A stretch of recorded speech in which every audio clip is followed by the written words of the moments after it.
Iya. akuin ya. Iya. Sebaik-baik Oke. ciptaan. Oke. Coba kita lari lagi kepada ayat itu Kalau ya. di dalam diri saya mungkin ada unsur iblis yang masuk, itu oke. Tapi kalau saya adalah iblis, saya nggak setuju. Betul. Sifat iblis ada pada Ya pada manusia adalah. manusia itu. Berarti tentang ayat tadi tidak menunjukkan bahwa iblis, ayat itu wa makhlaqul jinna wal insa tidak menunjukkan kata iblis di situ. Coba perenungan penghayatan ya di situ dihayati lagi bahwa tidak kuciptakan jin dan manusia hanya satu perkara. Berarti ayat itu bisa menunjukkan ayat itu kata kerja.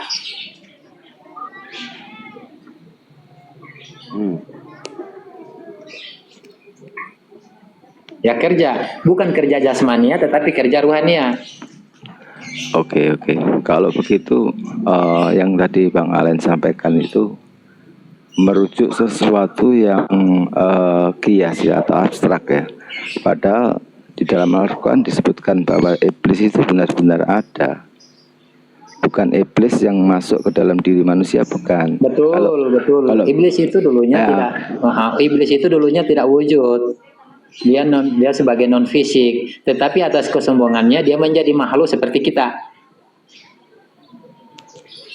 Bukan menjadi, kalau menjadi berarti manusia adalah iblis. Itu maksud saya Bang Alen. Iblis pun memiliki kesombongan itu bagaimana tuh? Makanya mungkin ini yang saya coba ini mungkin asumsi ya Bang. Iblis juga hanya korban. Nah ini kan kita mempindah Tuhan Bang larinya nih. Kita mempindah gini Bang. Gini saya beri rasional. Ini kan kita belum tahu nih kepastiannya yang mana nih Bang.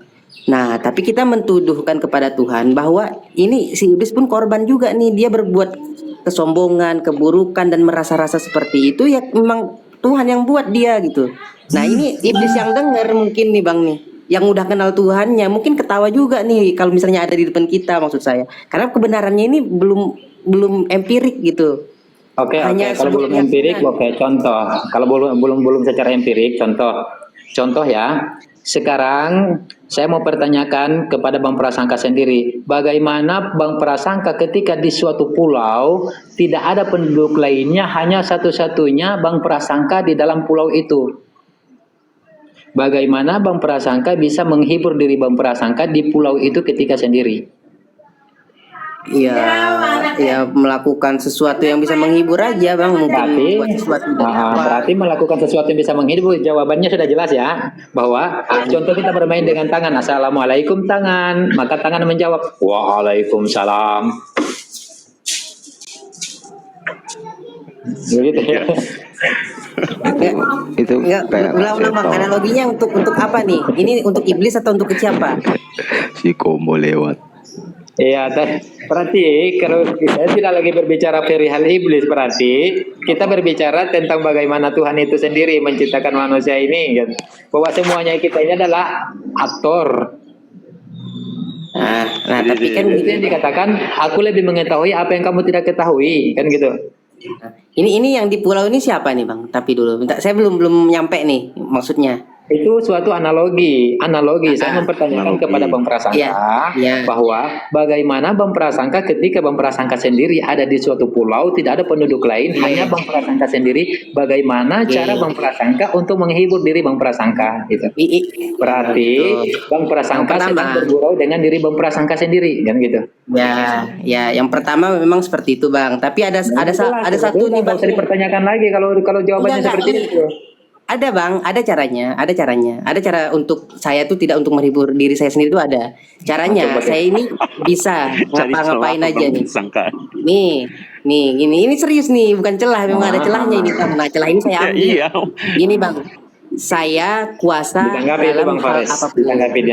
Nah, ini di pulau ini Bang, saya pengen jadi penonton Bang. Saya pengen jadi penonton aja Bang, bukan orang yang melakukan. Nah, ini nih. Oke. Kalau Bang Prasangka jadi penonton, saya langsung potong aja. Kalau Bang Prasangka sebagai penonton terhadap diri Bapak, Bang Prasangka tidak mau berlakon, lalu ada yang Bang Prasangka sedang menonton, bermana di pulau itu ada dua kewujudan. Loh, kenapa emang nih Bang? Kalau emang ada dua kan saya mau pengen ciptain. Tapi kalau Iya, saya pengen tarik boleh-boleh aja. berarti iya ada dua kewujudan di situ. Kalau ada dua kewujudan berarti larinya lagi kepada tauhid. Itu akan lari menjadi kritis lagi, panjang lagi pembahasannya. Ya, artinya kan saya mau menyampaikan gini Bang. Kan ini semua kemungkinan itu gitu. Dengan melukis. Bang Alen kembali ke pertanyaan tadi. Maaf Bang Prasangka. Silakan Bang. Bang Alen maksudkan tadi itu iblis itu sifat atau sosok yang mau diajak ke surga itu? Sifat. Wah, itu saya nggak setuju. Berarti iblis nggak ada ya? Yang ada itu iblis itu pun hanya korban. Korban dari apa? Bukan masalah korban apa enggak. Oke. Yang saya tanya itu iblis itu sosok. Oke. Iya, saya tahu pertanyaannya karena Al-Qur'an menjelaskan iblis itu adalah musuh yang nyata. Begitu jawabannya nanti Pak Pade ya. Ya, coba kita harus kenali dulu nantinya. Bukan masalah sosok yang nyata itu benar. Maksud saya di sini kita sederhanakan aja. Kalau ikhtiar manusia sebagai khalifah itu ditugaskan untuk membawa iblis kembali masuk surga, berarti kan iblis itu bisa sosok, bisa sifat. Makanya saya tanya untuk itu sifat. Oh, yang bersosok sebagai manusia. Karena enggak, maksudnya Bang Len, maksudnya begini, sosok aslinya itu ada enggak gitu Bang Len? Ya, kita harus percaya ya. Kita dikatakan dalam rukun iman itu percaya dengan yang perihal gaib. Ya, isi itu maksudnya pertanyaan Bang Isko itu sosoknya itu ada enggak gitu. Ya, seperti ini ada. Kan diperintahkan ya, ada ya. Ada itu bukan rupa dan bukan pula bentukan. Adanya itu bukan rupa dan bukan bentukan. Iya. Ada percaya dengan yang gaib. Ya, saya sangat percaya. Ya itu maksudnya tadi Bang Isko ya. Karena kalau ketika ketika kita berperilaku seperti itu Bang Isko, itu kan ada disebutkannya minal jinnati wan nas. Jadi yang menggoda, yang uywas-wisu itu, yang berbisik itu ada dari sosok dua sosok di situ. Ada dari yang berbentuk manusia, ada juga dari yang berbentuk jin. Nah, itulah sosoknya itu. Minal jinnati wan nas gitu kan? Minal jinnati wan nas itu menurut hemat saya adalah gini, maaf Bang Waras ya. Ya. Bisikan yang ditujukan kepada manusia, yang berasal dari manusia dan berasal dari jin. Gitu. Iya, gitu. Jadi bukan jin masuk ke dalam diri manusia gitu. Bukan, tapi sifatnya sekarang kembali, tapi sosoknya ada gitu. Oh ya, sosoknya ada. Berarti setan juga ada kan? Nah, itu pertanyaan yang pertama. Oke, kita setuju bahwa setan ada karena di waktu penciptaan Adam dulu kan pernah berkomunikasi. Fasajadu ila iblis. Berarti kan iblis ada gitu. Iya dong. Kecuali iblis. Ya. Terus yang pertanyaan kedua, adakah Rasulullah pernah menyampaikan itu untuk mengajak umatnya untuk menggandeng iblis supaya kembali ke jalan yang benar? Itu dakwah Rasulullah ya, itu dakwah Rasulullah sebenarnya. Ya. Itu fisika kita bicara berarti Rasulullah diutus dari kalangan kalian sendiri ya. Allah telah menghantar salah satu rasulnya di tengah-tengah kalian dari kalangan kalian sendiri. Berarti Rasulullah itu adalah manusia untuk apa? Untuk menyempurnakan akhlak kalian gitu kan. Kalian itu siapa? Manusia kan? Manusia. Iya. Bukan hanya manusia saja, karena dia rahmatan lil alamin. Iya, tapi yang menjelaskan tentang menyempurnakan akhlak iblis kan nggak ada, atau saya belum menemui. Itu memang nggak ada. Tetapi berbicara tentang rahmatan lil alamin bukan hanya manusia. Kalau kita hanya berbicara tentang manusia saja, apa bedanya ketika kita berdakwah seperti orang Kristen? Karena mereka hanya percaya bahwa yang diutus itu hanya untuk manusia saja, bukan kepada yang lain-lain. Tetapi Rasulullah adalah rahmatan lil alamin. Iya, maksud saya begini, adakah seruan Rasulullah yang langsung Nggak ada kalau secara langsung. Tapi menurut Al-Qur'annya memang kalau seperti itu. di Al-Quran ada nggak? Ada tuh di surat Jin. Menurut Al-Qur'an. Inna Kalau di Qur'ana Al-Quran- sami'an ajaba. Artinya Inna apa, Bapak? sami'ana Qur'anan ajaba. Jadi jin itu memang ada sosoknya, dia juga diperdengarkan gitu. Oh, Kalau ada orang ya, yang oke, membaca kita- Al-Quran. Kita sudah setuju kalau jin dan setan ada sosoknya. Maksud saya perintah Allah untuk mengajak jin kembali ke jalan yang benar itu dasarnya di dalil apa, ayat apa itu. Tadi Bang Alan menjelaskan. Iya, dalilnya hadis adalah ayat atau ayat Rasulullah tadi, tidak Bang. ada. Pak De. Dalilnya adalah ayat tadi, wa ma khalaqtul jinna wal insa illa liya'budun. Maka ayat itu perlu penalaran, perlu penghayatan, perlu penelitian. Itu ditafsir siapa itu? Bahwa Itu jin dan manusia itu iya. hanya kuciptakan untuk beribadah kepadamu. Kenapa? Berarti Pak Ade hanya menelan ayat itu mentah-mentah begitu. Berarti kalau hanya kuciptakan jin dan manusia, bagaimana dengan makhluk lainnya? Cuma ujar jin dan manusia saja gitu. Oh tidak. Kalau itu sudah jelas itu, sudah jelas. Berarti pemikirannya Pak Ade panjang lagi kan begitu kan? Harus meluas. Karena kita berbicara rahmatan lil alamin. Bukan khususnya, kita kan bukan diberi, khususnya untuk jin atau manusia. Ayat itu diturunkan kan supaya kita berpikir. Kalau ayat itu belum jelas. Nah, jelas itu untuk berpikir. Berarti memikirnya, berarti keseluruhan makhluk, pikirannya kepada keseluruhan makhluk. Oh iya, kalau itu paham. Ayat itu kan menjelaskan supaya dalam ayat itu adalah jin dan manusia untuk beribadah kepadaku. Tidak ada yang menjelaskan, hai manusia, ajaklah jin dan setan kembali kepadaku. Sekarang begini, saya ulangi lagi. Wa ma khalaqtul jinna wa insa wa ma khalaqtul jinna. Saya sudah lupain. Allah sudah cabut akal saya sekarang ini. Wa ma khalaqtul jinna wal insa illa liya'budun. Oke. Aku ciptakan jin dan manusia hanya satu perkara. Hanya satu saja, yaitu menyembah kepada Allah. Iya. Begitu ya. Itu ayat itu kan tegasnya begini. Perintah Allah kepada jin dan manusia hanya untuk beribadah. Tidak ada perintah jin dan manusia beribadah kepadaku dan manusia untuk mengajak jin dan setan beribadah kepadaku. Tidak ada ayat yang menjelaskan itu. Dan tidak masuk di situ. Oke. Lalu siapa yang mengajak iblis untuk taat kembali kepada Tuhan? Nah itu pertanyaan saya, Bang Alen dapat.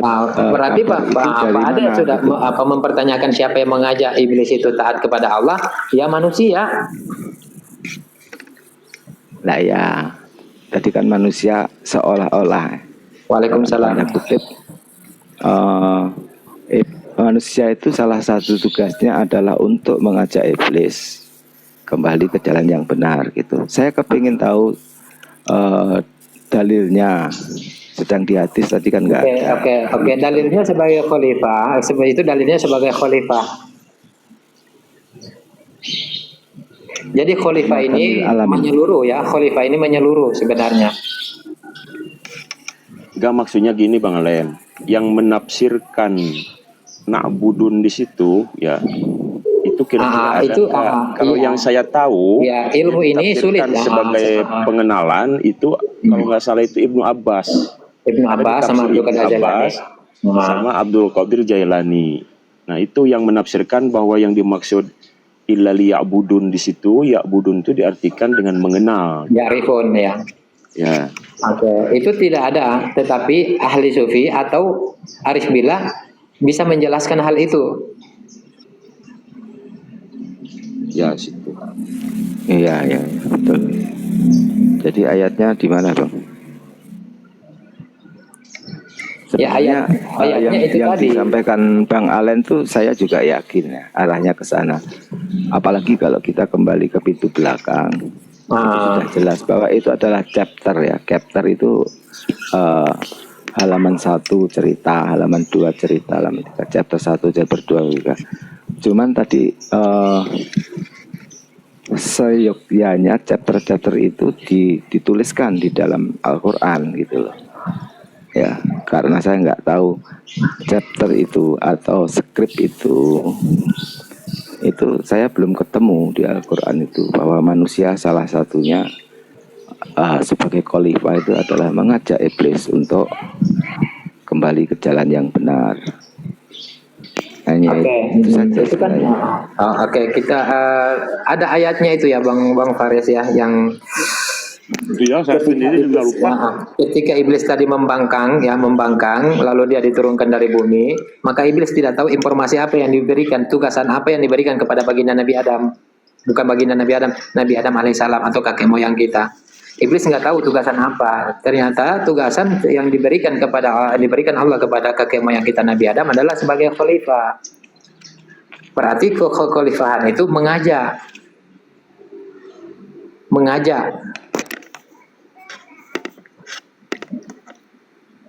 di dalam skenario-nya Allah sebagai khalifah mengajak yang lain-lain.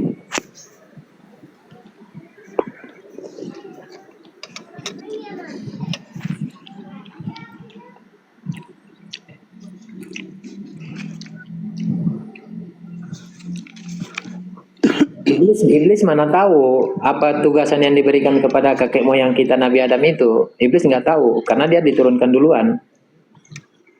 Sebetulnya kalimat wa ma arsalnaka illa rahmatan itu juga kan udah jelas itu. Iya. Bahwa tujuan Rasulullah itu rahmat bagi sekalian alam. Ya termasuk mungkin di dalam itu menunjukkan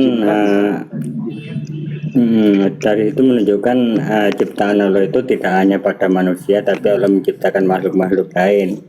Itu dijelaskan untuk rahmat seluruh alam, alam mana saja seperti itu. Tadi ya, saya sudah sedikit jelaskan bahwa Rasulullah sebagai rahmatan lil alamin, berarti Rasulullah itu adalah rahmat bagi seluruh alam, kan begitu. Berarti bagi seluruh makhluk juga, makhluknya Allah gitu kan. Dan di situ kalau dipandang dari segi kita kemanusiaan yang biasa nih ya, selain para rasul dan nabi, tugasnya kan udah jelas tadi di khalifah itu Bang Alen. Iya. Ya kan? Ataja'alu fil ardi khalifah. Dia dijadikan khalifah gitu sebagai pemimpin di muka bumi atau juga sebagai pembina. Iya. Ya tujuannya kan berarti itu untuk pemimpin. Ya mengajak semua kembali yang ada di alam jagat raya ini untuk mengenal kepada Allah gitu. Iya. Untuk mengarah hanya kepada Allah saja. Termasuk jin dan iblis itu sendiri gitu. Kalau diajak untuk mengenal, padahal iblis lebih dulu ma'rifatullah daripada kita. Ya, berarti itu ada pengenalan maknanya lain tuh di situ karena memang sudah mengenal kan dari dulu juga kan dari surga itu awalnya. Iya, cuma yang jelas sebagai khalifah itu adalah mengajak atau memimpin gitu kan. Apa yang perlu kita pimpin gitu kan. Atau apa yang memimpin ini banyak ke kategorinya ya, banyak bisa mengendalikan ya. Bisa menundukkan ya bisa kan. Dalam kaidah bahasanya.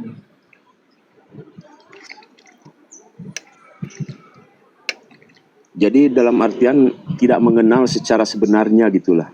Itu kan karena pembangkangan dari iblis, dia kan tidak mengenal bahwa siapa itu Allah gitu. Bagaimana sifat Allah gitu. Kenapa ada pembangkangan seperti itu gitu. Padahal dia sudah jelas-jelas tahu gitu. Itu menunjukkan bahwa dia tidak mengenal Allah. Iya, itu menunjukkan bahwa dia tidak mengenal Allah karena dia masih mempertanyakan.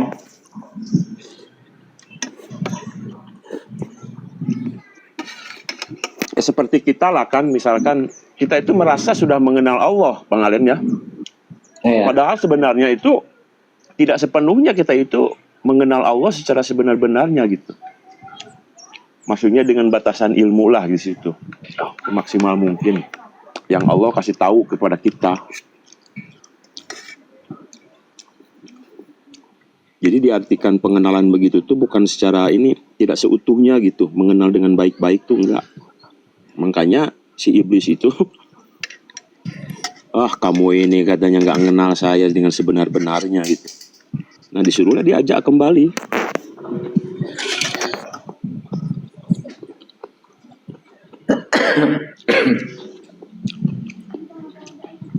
memang nggak ada sih. Kalau dalil-dalilnya saya juga belum menemukan ya, nggak tahu, saya mungkin memang belum menemukan ajakan secara langsung gitu kan, bahwa yang sifatnya itu Nggak ada, Bu. yang Nggak ada. ya nggak ada kan. Tapi rujukan ada. Oh ya, rujukannya Satu, ada. alasannya kenapa? Karena memang dia kan kasat mata gitu. Kita mau Iya. menyampaikannya gimana gitu. Berarti arahnya ke siapa kalau yang itu tidak kelihatan? Makanya tadi fungsinya minal jinnati wan nas itu ya di situ. Barangkali ada setan-setan yang bentuknya manusia di situ. Nah, di situ kan.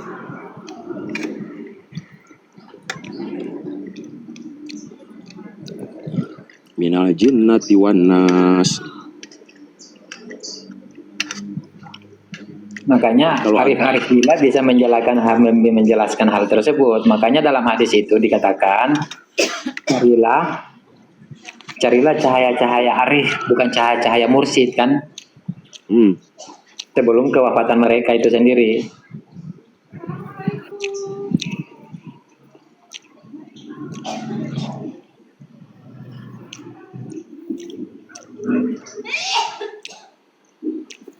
Jadi awalnya kan dari pembangkangan itu ya, Bang Alen. Iya, awalnya dari situ. Dengan secara sebenarnya itu kan. Iya. Jadi khalifah itu sangat luas sekali. Yang mana Pak Deda jatuh? Iya, kuntu nabiyan wala adama wala ma'an wala tinan. Aku menjadi nabi. Sedangkan Adam itu lebih tepatnya itu begini Bang Fares. Lebih tepatnya khalifah itu menyeimbangkan atau keseimbangan.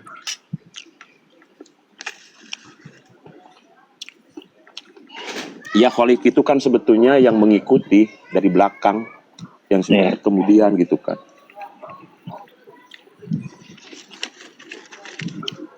Kalau kita mengikuti berarti di sana ada pemimpin gitu. Nah, siapa pemimpinnya? Khalifah. Itulah yang harus kita ikuti gitu.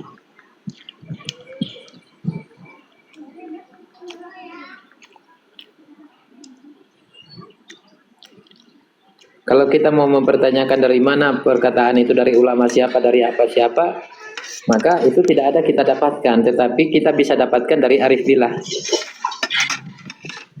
dari orang-orang yang sangat arif. Berarti ada dong, bukan nggak ada ya. Iya, tapi yang dipertanyakan kan ulamanya siapa, pentafsirnya siapa, nah gitu kan. Itu. Assalamualaikum warahmatullahi wabarakatuh. Waalaikumsalam. Waalaikumsalam. Aduh, Bang Dodi. Oke, dilanjut.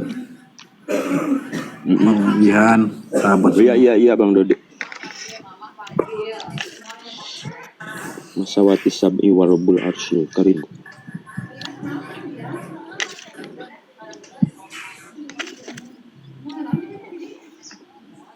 Intinya jadi walid kulna itulah.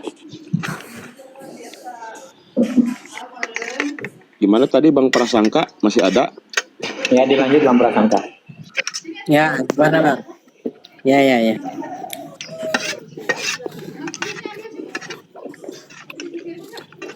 Yang mana nih? Yang menciptakan tadi berarti berprasangka siapa? Yang menciptakan penonton itu. Misalkan berprasangka sendirian nih di pulau. Yang menciptakan penonton itu siapa? Yang menginginkan pencipta ada penonton di situ siapa? Saya yang ciptain. Berarti si penonton itu adalah bagian dari saya, tapi saya beri dia status, oh kamu sebagai ciptaan saya, kamu harus tunduk sama saya. Kamu silakan aja bertindak seperti apapun. Nah, itu boleh nggak tuh? Boleh, itu masuk. Ya. Iya, boleh dong. Itu wajar kalau Allah itu sombong. Karena kan semua kan kembali kepada Bang Prasangka sendiri kan berarti. Betul. Artinya kan memang bukan ini bahkan kewujudan yang sementara tuh Bang. Apa buktinya ini? Sekarang kita nggak ngobrol nih ada berapa triliun orang, bukan triliun, miliar orang nih. Nah itu wujud semua tuh, ada semua tuh bukti tuh. Ya. Nah tapi status mereka apa? Statusnya kan sebagai makhluk atau ciptaan kan gitu. Miliaran sesuatu yang ada di sini memang wujud, memang ada. Itu bukti bahwa kuasanya Tuhan itu memang ada. Tapi kan dia yang maha ada ini kita yakini ada dia. Yang sebenarnya ada tuh dia gitu kan. Nah tapi maksud saya tuh kehendaknya ini loh yang saya maksudkan bang. Nah ini kan tadi analoginya kalau saya sendiri ya saya main sendiri nih. Nah oke, kalau pengennya main sendiri ya bisa aja bang. Nah saya nggak perlu buat akal, saya nggak akan ciptain akal tuh. Saya yang main sendiri tuh. Si kucing makan ikan tiba-tiba mati, ya itu saya gerakin semua tuh, pengennya kayak gitu tuh. Nah tapi ini ada manusia nih, saya beri akal nih. Gimana kalau aku buat sesuatu yang punya akal nih, kayak sedikit pengetahuan aku kasih ke dia aja nih, ke akal ini deh gitu. Nah ini bahasa kita aja lah gitu kan. Nah tercipta tuh si manusia ini gitu kan. Nah ini punya pilihan dia nih. Nah itu pengen saya tuh kayak gitu. Nah masuk akal juga tuh, rasional walaupun ini asumsi ya gitu kan. Nah itu maksud saya tuh kenapa manusia ini beda dengan makhluk-makhluk lain gitu bang Alen, bang Fares.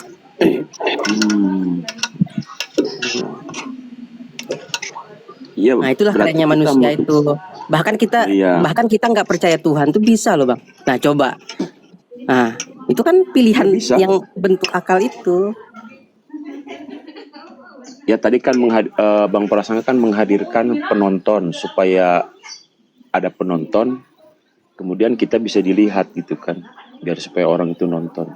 Nah ketika dia menonton dan berpikir ini jalan ceritanya gimana, itu kan plus dengan penglihatannya, plus dengan akalnya diberikan, otaknya di situ sudah ada gitu. Ya terserah itu penilaian kepada dia kan istilahnya kan. Nah tujuannya itu tadi apa? Supaya kita itu bisa menonton itu gitu.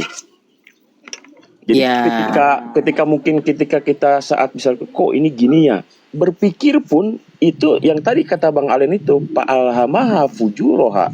Jangankan mengambil kopi lah, gelas kopi ini terlalu berat gitu ya. Kita berpikir saja itu kan sudah diilhamkan oleh Allah. Yang dari buatan Bang Prasangka itu tadi, itu sudah siap semuanya gitu. Ya, tapi yang saya katakan, ya ini ya masuk bang. Tapi itu kalau semuanya bang. Tapi saya pengennya nggak sampai situ. Saya pengennya sampai akal aja. Kamu bertindak deh mandiri aja gitu.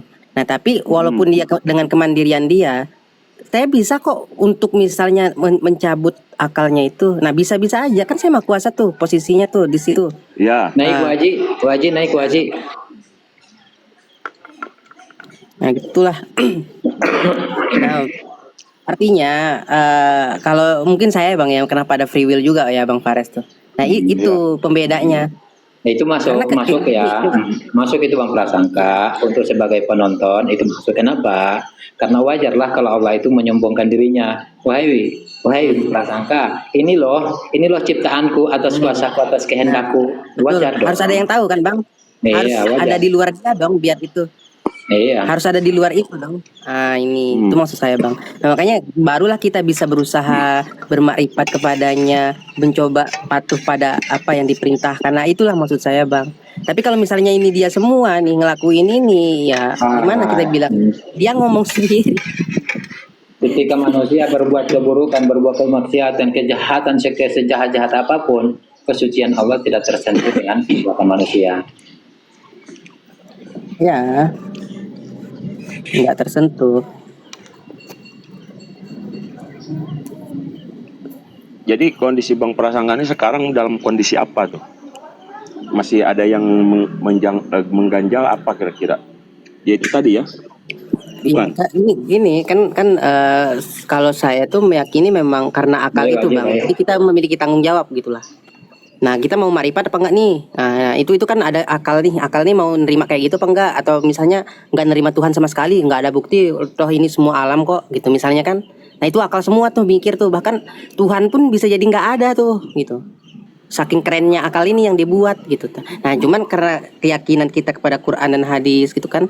Nah ini kita meyakini tuh bahwa sebenarnya sesuatu yang enggak bisa diteliti nih sama manusia ini, yang memiliki akal ini. Oke, saya sudah berapa kali ya. Saya juga udah banyak kali menyampaikan hal tersebut Bapak Prasangka, bahwa yang lalu, yang saat ini, dan yang akan datang Allah sudah tahu belum? Kenapa? Yang lalu, yang sudah selesai, yang saat ini, dan yang akan datang Allah sudah tahu atau belum? Sudah tahu. Tentu sudah tahu jawabannya, jelas. Ditanam bagus-bagus itu. Pertanyaannya kedua, Apakah Allah mau kita berpikir atau Allah tidak mau kita berpikir? Allah mau kita berpikir. Allah mau kita berpikir, maka pergunakanlah itu. Mau kamu memilih, mau kamu merasa, silakan. Udah nggak masalah. Nggak ada masalah di situ. Ya.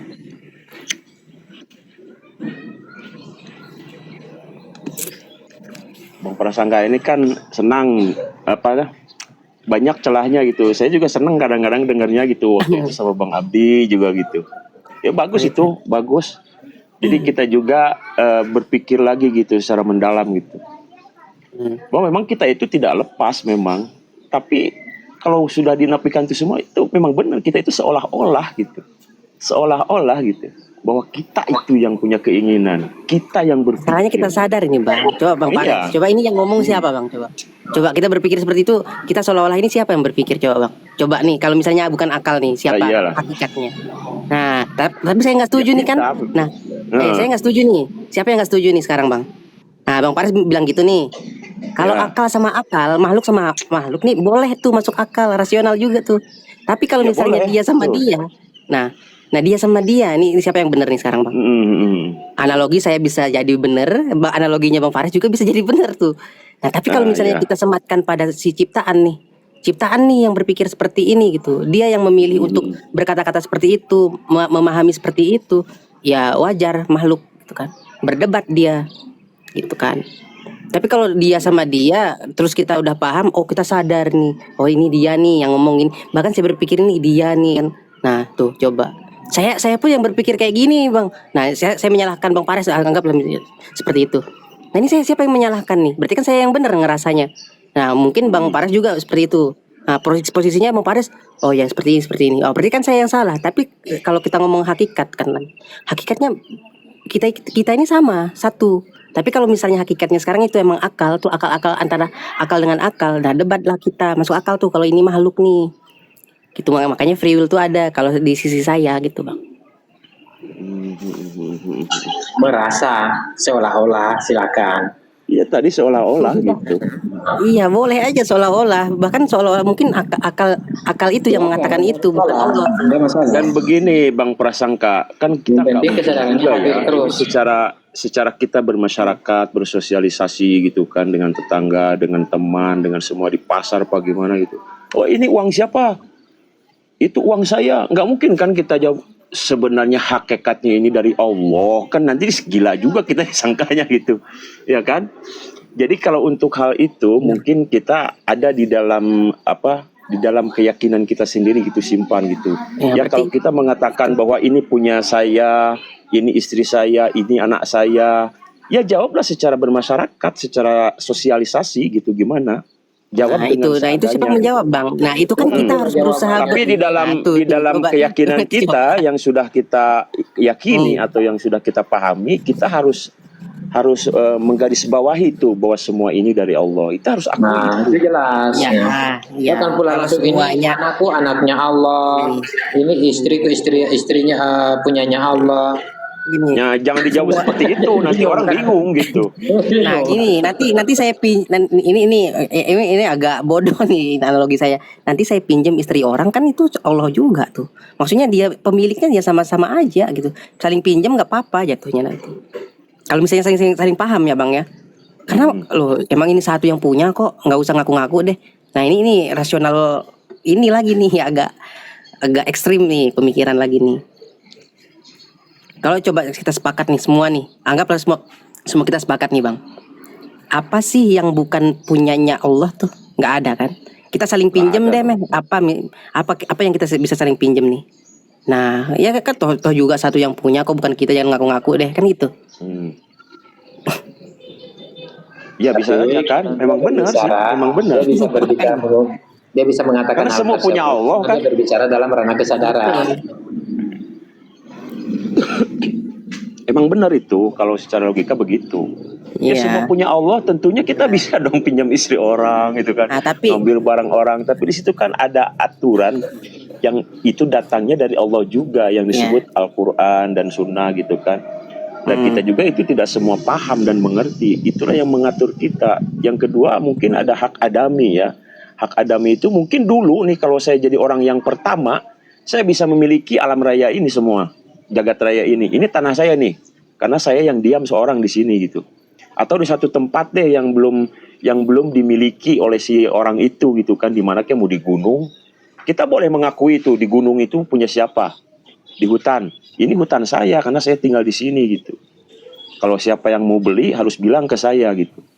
Tapi setelah orang itu ada dibeli sama orang lain, ya tentu bukan hak kita dong. Nah, ingin memiliki tanah itu, ya kita tentu ada persyaratan gitu. Nah, begitulah.